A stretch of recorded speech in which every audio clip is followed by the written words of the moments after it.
time again, Student of the Gun Radio.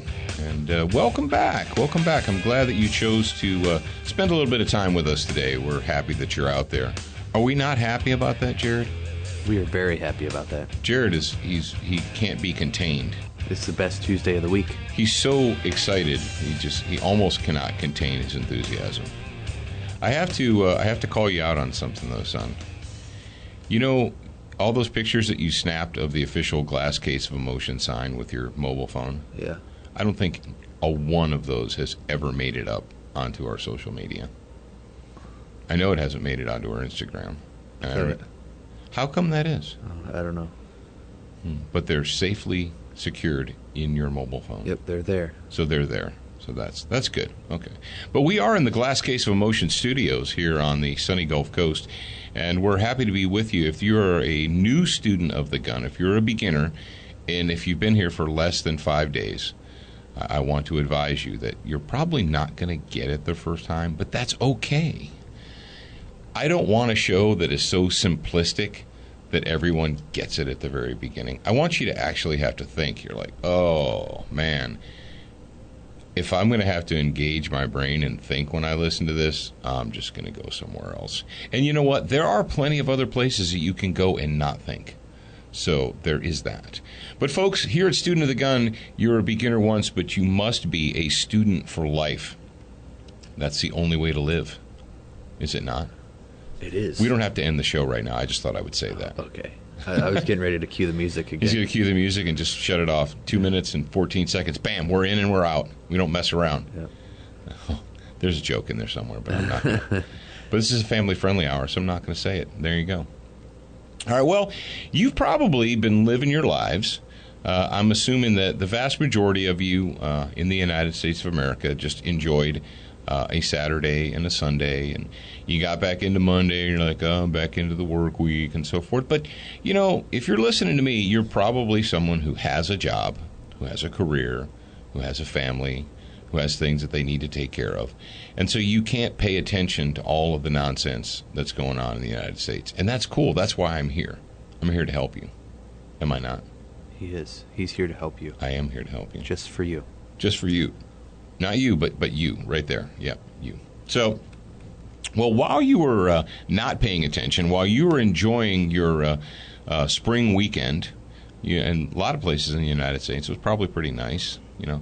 So you're doing your thing, you're doing your weekend thing, you're golfing or you're boating or you're going to the range or you're spending time with your family. Well, while you were doing that, the city of Baltimore was on fire. The city of Baltimore devolved into riots. And you're like, why would Baltimore devolve into riots? Isn't Baltimore in Maryland? It is, right, Jared? It isn't Maryland run by liberal Democrats? I would assume so, because they like all the plastic signs. And didn't we just have a story about Baltimore? How a judge, it was a district court judge, sided with the state against the people, and they decided that that Maryland restricting certain evil assault weapons, and the fact that Maryland has a shall issue permit system, and that you have to get a permit to purchase and own a gun, or a handgun, that is, that doesn't violate the Constitution, and it makes everyone safer. So I don't understand how in the city of Baltimore there could be crime and violence and lawlessness. I really don't understand that. It should be the opposite, should it not? I mean, it should be wonderful. According to the liberal mantra, the more laws you have, the more restrictions you have on the rights of the citizens, the better it is, because people behave themselves. Well, apparently that's not quite the case. As what started out, and I love how I can't even say it. Your CNNs and your MSNBCs and all of your sycophant media, they say, what started out as a peaceful protest devolved into... It never started out as a peaceful protest. It just took a little bit for the riot to get full-fledged and to get going. What started out as a peaceful protest turned violent, rapidly turned violent. Yeah, it rapidly turned violent because that was the whole purpose of them being there. And if you read the various news stories, you'll see that, well, shock face, this is my shock face, many of those involved in the rioting were not from there, but had come from other places. You mean they bust in troublemakers? What? Does that remind you of something? I've never seen or heard of that before. And you say, well, what's this? Well, it all has to do with the in-custody death of a suspect. Michael Greg something Gray. I don't know what his name was. Apparently, guy was fighting with the police, ran from the police. Police got him, and in the course of his arrest, he was injured, and then he died. Okay, I'm sorry that happened. That happened on April 12th. As you are listening to this, it is now the last week of April. So you say, well, this happened. And so certainly, like, as soon as people found out that it happened, there should have been riots and protesting then, right? Because they were really angry at that moment. No, hang on. It takes a little while to print up flyers and to arrange transportation and to get buses and, for your Jesse Jacksons and your Al Sharptons and all the race pimps. It takes a little while for them to marshal their thug forces to come in. So it took them about, almost 2 weeks to marshal their forces of thugs to descend upon Baltimore to host their peaceful Black Lives Matter protest. Apparently in Ferguson and in Baltimore and in Louisville and in Memphis and I don't know, I just keep naming off. Black lives matter, but private property doesn't matter. And other people's lives don't matter. People that are in no way involved in this had their property destroyed, were assaulted, beaten up, stabbed, terrorized, had to run. But what do I know? Well, let's go ahead and before we dive too deep into this, because believe me, there's a lot to say. I want to mention and thank our really good friends at Brownells. If you have a gun, Brownells has something for you. But they're not just for gun owners. They're for American patriots. They're for anybody. Brownells has a segment or a section on their website called Emergency and Survival Gear. When might you need that? I don't know. You probably won't. Don't go there. Don't go to the Emergency and Survival Gear section of Brownells.com because it'll never happen to you. The stores will always be open. There will never be a storm. There will never be a riot. There will never be any reason for you to have more than Taco Bell sauce packets and a packet and a jar of pickles in your refrigerator. So don't sweat it. Was that a good endorsement for Brownells.com? Jared's he's like, is he really telling them don't? Yeah, it won't ever happen to you. Just smile, pat yourself on the back, look at your iPhone, tell yourself that you're a good person, and nothing bad will ever happen to you. Or maybe it will, and you might want to be prepared. And if you want to be prepared, you can go there right now. If you own a black rifle, what? A black rifle? Why has it got to be black? I don't know, because it is. Ask Gene Stoner. But if you own a black rifle, an AR-15, any type of the AR-15 variants, Velocity Triggers has a trigger for you. You want to shoot competition, you want to hunt with it, you want to do precision marksmanship, you need something a little better than factory stock, that's cool. Go to velocitytriggers.com and check out all of their wares. And yes, you can install it at your own kitchen table. Now, finally, if you think that you may be in a situation, if you think you're going to be in a situation where there's going to be a riot, you should probably have a long gun in your hands. But if you're a prudent individual, and you understand that as a citizen, bad things can and do happen to you, and you don't always get a postcard telling you, oh, by the way, someone's going to attack you tomorrow morning at 9:30 a.m., you might want to have a gun on you. If you want to have a gun on you, you want to have a Crossbreed holster. Go to crossbreedholsters.com. They will outfit you. They can outfit you with pretty much anything you need to attach a gun to your body or anything else you want to attach a gun to. So check those guys out. Jared's going to go ahead and, since this is Maryland, and Maryland is a full-fledged slave state, we thought this would be proper. Teach you all the rules. I get to see them set in stone. I like it when you chain me to the bed, but then your secrets never show. All right, there's lots of stories here about Boston, but the first one we're going to get is from the Associated Press. That's right, the AP. It says, family friends in Baltimore mourn the death of an arrested man. And mourners filed for hours Sunday, this is last Sunday, past the coffin of a man who died sustaining injuries in custody from Baltimore police, somberly paying respects, and then after a night of violent protests. Now you're like, what now? Violent protests? That doesn't make any sense. Well, I don't know. Let's go. What do we have here? We have a story from Breitbart.com. And this story from Breitbart.com, it says, the title and the dateline on this is going down. Oh, it keeps getting, it's updated. All right, the latest one we have here was updated 25 April 2015 at 11:19 p.m. Title of the story, Black riders in Baltimore smash police cars, attack motorists in frenzied protest. I don't understand how that could happen again, because I thought the more laws you had, the safer people were. The latest update, let me see, 11:19 p.m., Boyle reports people were allowed to leave Oriole Stadium at the end of extra innings game right after the Baltimore hit a walk-off home run. Seconds earlier, an announcement came over the loudspeaker at the stadium telling fans they were no longer going to be kept in the stadium. Yes, there was a baseball game going on, and people were afraid to leave. From the wires, Baltimore, AFP. Protesters smashed police cars and smashed shop windows in downtown Baltimore on Saturday when the biggest demonstration over the death of a young African-American man. Did he come here from Africa? I didn't know. I wasn't aware that he was a recent immigrant. You have to look that up. He may be a recent immigrant from the continent of Africa, because you folks know that Africa is a continent. Kind of like North America and South America and Asia. Those are continents. Those actually aren't countries.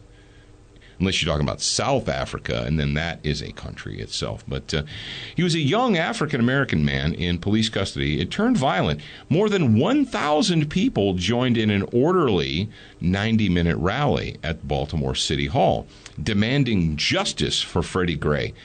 That doesn't sound like an African name to me. I mean, like Mobutu or something like that. That sounds like an African name. This sounds like the name of somebody who lives in the United States of America. But I could be wrong. I don't know his lineage.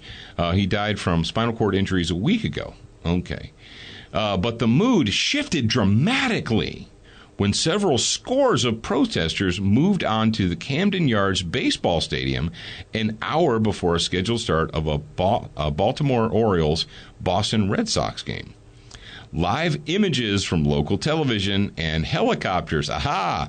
So what do we have now? Well, we were having our little so-called peaceful protest, and then all the news cameras showed up. So what happened? Showed a youthful crowd hurling soda bottles and trash cans at police officers alongside the Sports Legends Museum and Camden Yards ticket booths. Protesters are now breaking windows and throwing items at us, said the police spokesman. Okay, we are asking everyone to remain peaceful. Others were smashing shop windows and blocking intersection. One motorist getting a rock through her car window. Well, she shouldn't have been there. What do you think, Jared? She had no business being there? If she wouldn't have been driving that car, that wouldn't have happened. Exactly. So, But the good news is, in Maryland, it is really difficult.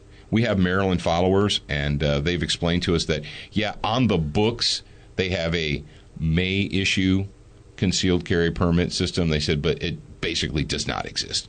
So we could be pretty much assured that the woman who was assaulted at an intersection for driving her car on the road probably was unarmed. So, because if she'd have had a gun, things could have gotten really out of hand very quickly. And it's a good thing that all the good Democrats in Maryland kept her unarmed. What else do we have here? 5 police cars were seen by AFP photographer getting their windows smashed out. Who do you suppose is going to pay to replace the windows and repair those cars, Jared? Us. Well, the people. Maryland taxpayers. Maryland taxpayers. Do you suppose the people that are smashing the cars are paying taxes in the state of Maryland or in Baltimore? Probably not. I'm going to guess no. I'm going to guess they're probably they would have other things to do. Taking out of the system. They're taking from the system, not putting back in. Now, here's what I'm going to mention to you guys. Number one, I don't understand how this could happen. Apparently, they need more plastic signs that say, like, What do you think, Jared? They could have like a silhouette of a thug or a looter or whatever, and they put the red no symbol around them and just post those all over downtown Baltimore. That like no guns here, like no rioting allowed. You think that could help? Oh, it has to. Well, I mean, that's how you make people obey laws, is by putting up plastic signs everywhere. Yeah. And people will see the signs. They're like, "Oh, I was going to riot here," but there's a no rioting sign. I guess I'll have to go somewhere else and do it. There's more in here about Africans.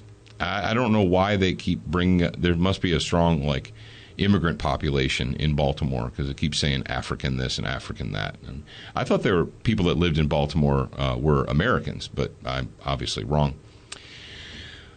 Folks, do you find it strange that in the state of Maryland and the city of Baltimore specifically, Jared, isn't Baltimore the same city that we had a story about where the council members said that the police officers, the school resource officers, had to be unarmed in the schools? Do you recall that? That was pretty recent.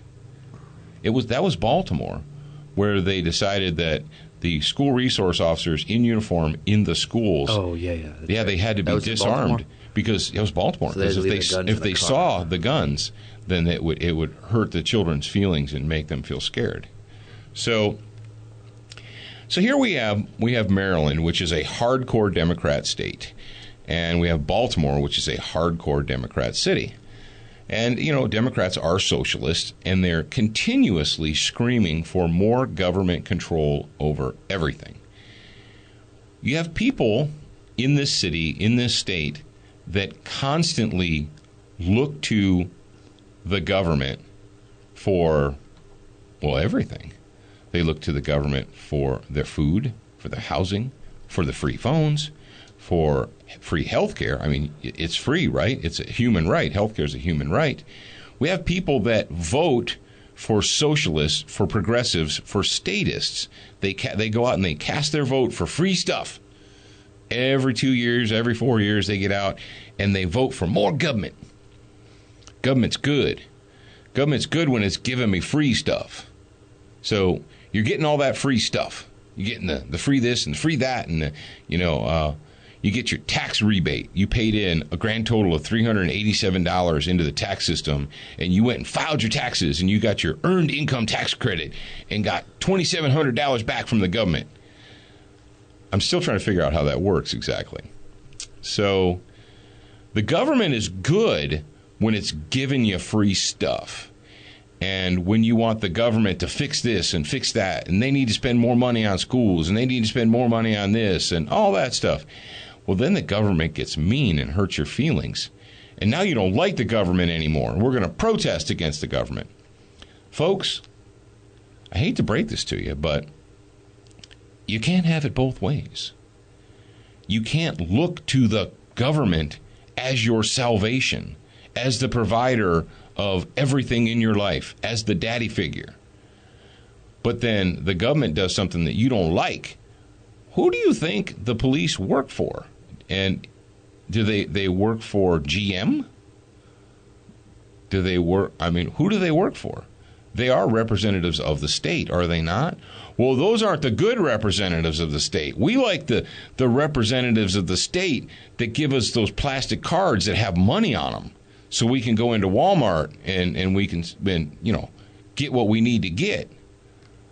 We don't like the other representatives of the state. You can't have it both ways. You can't support an overreaching government that's powerful enough to provide you with everything you want in life and make your life wonderful. But then, who exactly, this is where I'm perplexed, Jared. Who exactly do these protesters, who are they protesting to? Who are they looking to give them their due, their justice? Who do the protesters want to give them their justice after they smash up all the cars? And don't they love the government? On any given day in Baltimore, in Maryland, you have tens of hundreds of thousands of people that look to the government as their daddy, as their father, as for everything, right? To get elected in a state like Maryland, all you have to do is promise people free stuff. Who can promise the most free stuff? That's the person that's going to get elected. So I'm curious, Jared, who are they appealing to? Who do these protests appeal to? Or if they're not appealing to someone for justice, are they not simply a bunch of animals run amok, looking for any excuse to... Somebody said something recently, during the last year or so. They offered a phrase or terminology. It was like any excuse to misbehave, any reason to behave in an animalistic way. Oh, any reason to riot? Any reason to riot. Maybe they're looking for an excuse. Maybe they're already predisposed to behave like criminals, and this is the excuse. Now, I know a lot of you reasonable people out there. You reasonable folks, you're thinking, well, all this is caught on camera. These are caught on cell phones and news cameras, and there's hundreds, if not thousands, of people's faces. And so what will happen over the period of the next few months is absolutely nothing. Is that we'll get our justice. That they'll go out and they'll issue subpoenas and they'll issue arrest warrants and they will punish the people that were involved here. All these people will be punished. They'll learn a lesson. They'll learn that it's not okay to destroy other people's property or, just beat people up randomly. Oh, there's a picture of a peaceful protester attempting to stab a man to death outside of a cafe, a street-side cafe. That was nice. I'm sure that the man who was eating his hot dog at the outside cafe probably was one of the police officers who was responsible for the death of this young African man. So you want to stab that person because that's how you get justice. Right? I don't know. I saw another video where a peaceful protester picked up a garbage can, and he hurled it into a crowd of people who were standing on the side of the street because obviously they had it coming. Don't you believe, Jared? Well, they shouldn't have been there. Well, they shouldn't have been there. I don't understand. So let's ponder on that for a second, ladies and gentlemen. Let's ponder on that, how with one hand, you can hold your hand out and demand that the government, that the state, put something in it. Put food, put money, put an Obama phone, put my Affordable Health Care Act, put that in my hand because I deserve it. But the other hand, you're like, the police are bad and F the police and I don't know. Jared, do you suppose you could pull that video of the peaceful protesters dragging down the American flag and setting it on fire? Before we get into that, I see we're already 23 minutes into this, and I hope that I have your rapt attention. But the following segment of Student of the Gun Radio, which you're enjoying so much, is brought to you by SWAT Fuel, special weapons and tactics for the body. You need a healthy body to have a healthy mind. And right now, brothers and sisters, you need a strong body, you need a strong mind, because winter is coming. And it's also brought to you by Century Arms. Century Arms, the makers of the C39, 100% made in the USA AK. You say, I don't want to send any of my money overseas to these commie companies or countries. Commie companies in commie countries making AKs. Okay, buy an American-made AK. It's that simple. Oh, and by the way, Century Arms did upgrade their website. So if you haven't been there lately, you want to go to centuryarms.com and check them out. So you have that. Well, we have an interesting story that we can go to.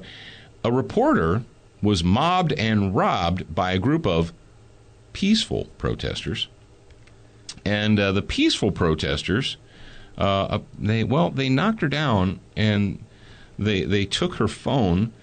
And we actually have the audio for you here. I want you to listen to this. Jared's got it queued up. This comes to us from heavy.com.news.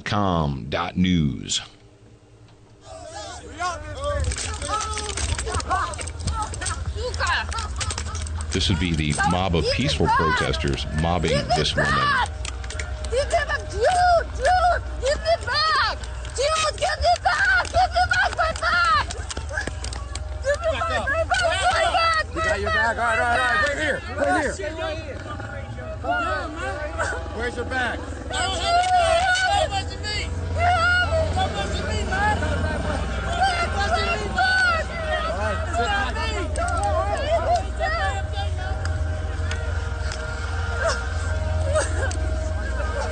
She obviously had it coming, and she shouldn't have been there. And it's her fault.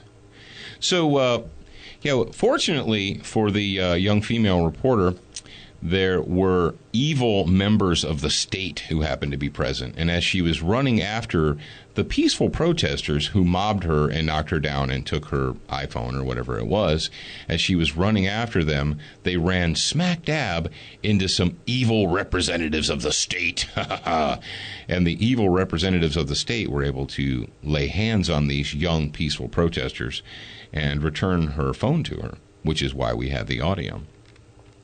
Now, Jared, did you find that? Have you listened to the video yet? Is there swearing in it?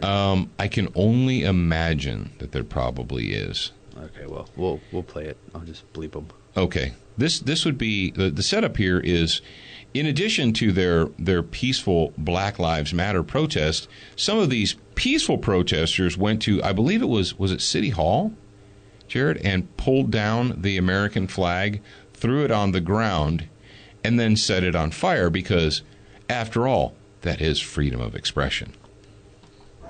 Get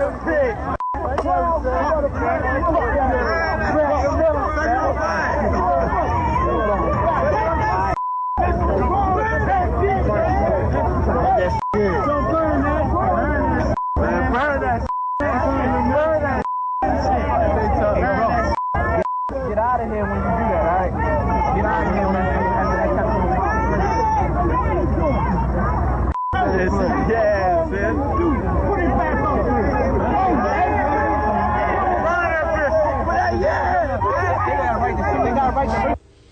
So, what do we have there, Jared? We have a group of loyal Americans who are expressing their First Amendment rights of freedom of speech and freedom of expression by tearing down the symbol of the United States of America, throwing it on the ground, blurting out multiple expletives, and then setting it on fire and cheering.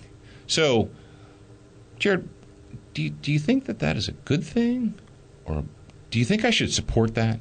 If I'm a patriot, should I support their right to tear down the flag from in front of the city building and set it on fire? Well, does it make me a bad person if I don't support that? I guess that's what some people think. I guess some people, yeah. Some people have told us recently that if we really were patriots, we would support the burning of the American flag. I don't happen to agree with that, but we've been told that.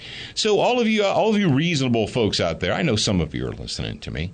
All of you reasonable folks out there that support, you can't support one freedom and not the other. You can't support the Second Amendment and not support the First Amendment right to tear down the flag and throw it on the ground and burn it, because that's freedom of expression, man. Well, the flag represents racism and white supremacy. That's right. I did find that out last week. And I should be ashamed. Matter of fact, we should go and we should take all of the flags down, because we've been told by the enlightened members of our society that the American flag does indeed represent racism and white oppression worldwide, not just in America, not just here in the colonies, but worldwide. So now, dude, what are we going to do about this? Jared, what you're a student of the gun. Let's say you're sitting out there in America and you're listening to Professor Paul right now, and you say, "All right, Paul, well, you made me aware of all these atrocities, the peaceful protesters and their actions of righteous indignance in Baltimore this weekend. So, what am I supposed to do about it?" Well, number one, if you're listening to the sound of my voice right now, and you cannot put your hands on a firearm in 3 seconds. 1001, 1002, 1003. If you can't do that, you're wrong and you need to fix yourself. Well, What does that solve? You're right, that doesn't solve anything. What you should do is you should just allow yourself and your family and your loved ones to be randomly beaten and or murdered and or killed by groups of peaceful protesters. That's what you should do. Folks, number one, if you live in a city that has an HOV lane, you're wrong. Well, come on now, I just can't move. You're right, you can't. You're a slave. You have to stay there, and you have to take it. Well, it's not so easy for you to say. It's easy for you to say. Folks, do you think I live in the place I was born? Do you think I have not moved around throughout my adult life? I moved with opportunity, and I moved without opportunity. I could leave here tomorrow, and it would be okay. If you live in an area such as places we've named off previously, you are not allowed to act surprised when this happens. Okay? It's going to happen. It's going to happen. Because, quite frankly, who sits up on the hill and smiles and rubs their hands together as this is happening? Who benefits from dissension? Who benefits from keeping the people divided and at odds with each other? Ask yourself that. You're a smart student of the gun. Ask yourself that. Does anyone benefit from it? Maybe not. Maybe no one benefits. Maybe you're like, come on now, Paul. There's no one benefits from keeping the people divided and distracted. Who's going to step in? Then why do they do it? Who is going to step in and nominate themselves the arbiter of peace and goodwill? Who stepped in after the organized Ferguson riots? Yes, the organized Ferguson riots. They were organized. They were very deliberate. It was 100%. It was not spontaneous. Who's going to step in? $100 right here on this table says, by the end of this week, the Justice Department, the U.S. Justice Department, will step in, and they will announce that they're going to conduct an investigation. And they're going to get to the bottom of this. Who benefits by pitting local municipalities, small police forces against the people, or the people against the small police forces? Who steps in to be the arbiter of all that is fair? I don't know. You answer it. You're a smart student of the gun. I've got a thing right here in the show notes, and you might be thinking, well, Paul, Maryland should be safe because, according to the IRA or NRA's ILA, I always say IRA. I don't know why I say that. Gun law overview in Maryland. Permit to purchase handgun. Yes, you must have a permit to purchase a handgun in Maryland. Doesn't Maryland have their own FOI system, their own FOI card system where you have to do that? Registration of firearms, handguns. You must register a handgun. Licensing of owners. Handguns, you must be a licensed owner. Permit to carry, yes, it exists. However, it is may issue, so it might as well not exist. What else do we know? You want to know something funny, Jared? Like when you look out across the there's a reciprocity map here, and it has Maryland in green, and then it has all the states that accept Maryland's permit. If you happen to be one of the elite few that has been granted a permit, a permission slip by the King of Maryland to carry a handgun, and you'd think, well, certainly all the neighboring states, the ones that butt right up against Maryland, would recognize it. Actually, it's not the case. There is, according to this map, this reciprocity map, there is not one single state that borders Maryland that will accept their permits in reciprocity. Not New Jersey, Philadelphia, Virginia, West Virginia. Not one. Is that kind of strange to you? Maybe it's just me. Maybe I'm a crazy person. I'm like, oh, come on now, Paul. Come on now. You're just looking for reasons. You're just looking for excuses there. Yeah. Oh, man.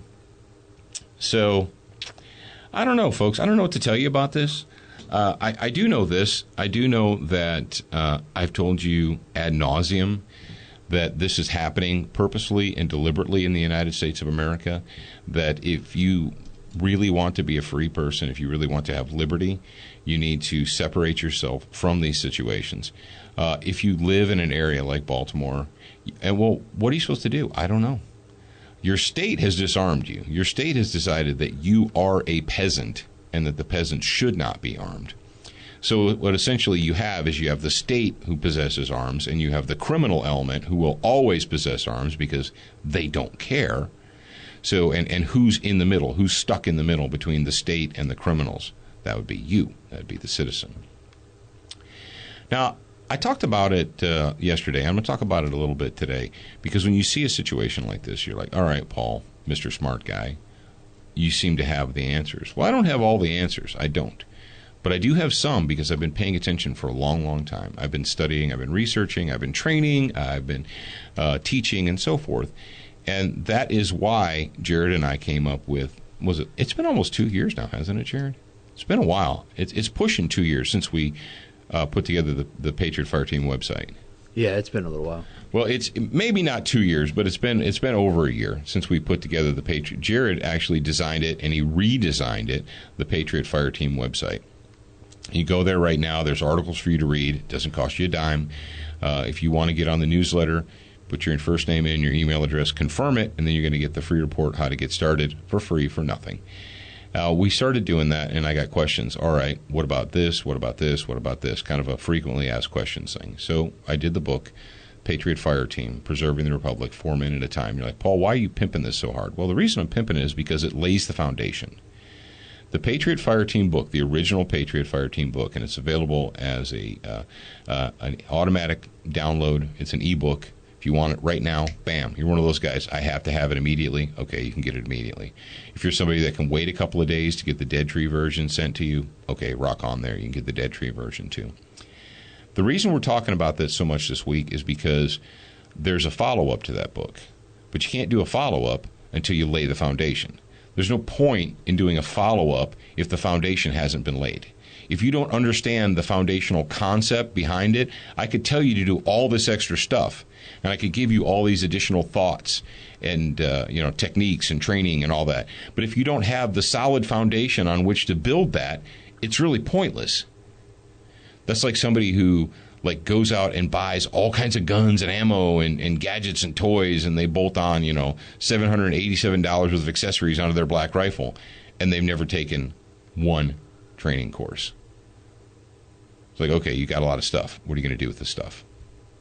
So the Patriot Fire Team, Preserving the Republic, 4 Men at a Time, it's out there. It's available to you. And it lays the foundation. It establishes the why. Not just the how and when, but the why. Why is this even important? Or maybe it's not. Maybe you're thinking, whatever. These guys are just a bunch of paranoid kooks. They're on my iTunes, on my Stitcher, on the whatever you happen to be listening to it on. But if you're asking yourself, what can I do? Well, I can tell you. You can lay the foundation. And if you think I'm full of baloney, rock on. And it doesn't cost you a dime. Go to Patriot Fire Team right now. Get the free report. Read it. And if you think it's craziness, delete it. Move on with your life. I don't care. Now, we've got some good news, and I like to talk about good news. And this actually comes to us again from the NRA's ILA.org. And it says, Montana suppressor hunting bill signed takes effect immediately. And this is from Friday, April 24th, 2015. Unfortunately, yesterday, well, that's funny how it says unfortunately. It says, unfortunately, yesterday, Governor Steve Bullock, Democrat, vetoed Senate Bill 295, NRA-supported legislation to allow use of suppressors while hunting. At the same time, Governor signed the law of his own version. At the same time, Governor Bullock signed into law his own version of SB 295, which would be House Bill 250. While House Bill 250 contains language less clear and concise, the result is much the same. Weird. Montana hunters are now permitted to use legally owned suppressors while hunting. Well, duh. What does it say? Illegally owned suppressors? As previously reported, there are numerous benefits to hunting with suppressed firearms. And so, rock on. I don't know what the deal is, why they got to haggle over silliness. But the fact is now, according to the story right here, according to House Bill 250, Montana House Bill 250, it is now legal and it takes effect immediately for clarified use of suppressed firearms to hunt certain wildlife.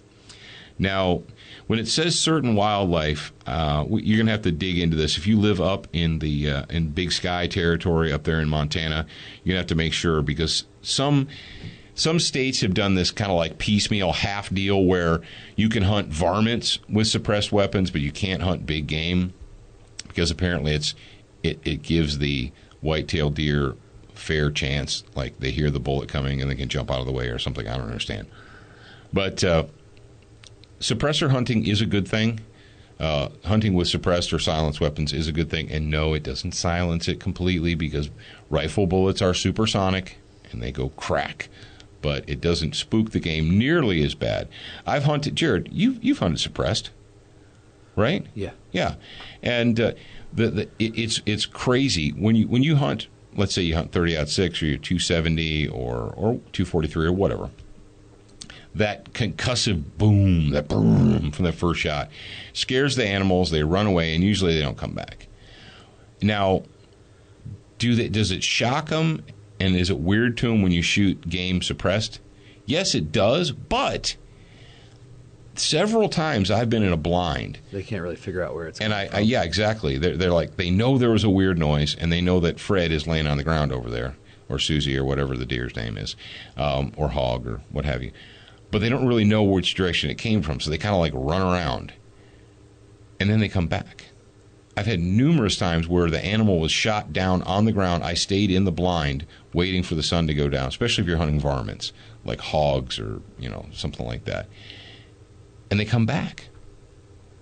I've had numerous, especially hog hunting. Hogs they're stubborn, and they're intelligent. They're stubborn, but I've hunted hogs where I put a hog down, stayed put, didn't move, and within 30 minutes they were back again, because they really want those acorns, or they really want the corn, or they really want whatever it is that they were foraging for. It gives you the opportunity to not quite upset the other hunters too. How many times have you been somewhere, if you're a hunter out in the woods, and somebody 100 yards over, you're waiting, and you see the animal, and it's moving towards you, and you're like, okay, if it comes 25 yards closer, I'm going to take it.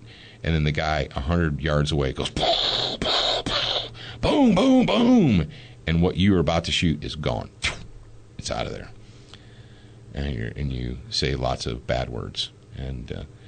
But I'm not saying that it's perfect, but I tell you what, how about this? How about not having to plug your ears or leave your ears bare and have them shocked and destroyed and damaged by rifle fire? How about that? That's a good thing. Protecting your hearing, take it from a guy who gave about 50% of his hearing to the U.S. government.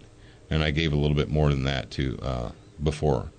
So protecting your ears, not disturbing the game. There's lots of reasons to use legally owned suppressors to hunt with, and it's a good thing. Doesn't encourage poaching or anything stupid like that. People are going to poach, they're going to do it with 22s and spotlights. Poacher's gun poach. Yeah, poacher's gun poach. So, all right, well, that's it, folks. I don't know what else to tell you. If you don't get the ARTR memory, if you don't have that by now, if you don't get it by now, I don't think anything else I say is going to get through to you. I hope that you're on the team. I hope that you're prepared. I hope that you are intelligent and are educating yourself each and every single day. Because why? Well, because you're a beginner once, but what should you be, Jared? You should be a student for life. You should be a student for life.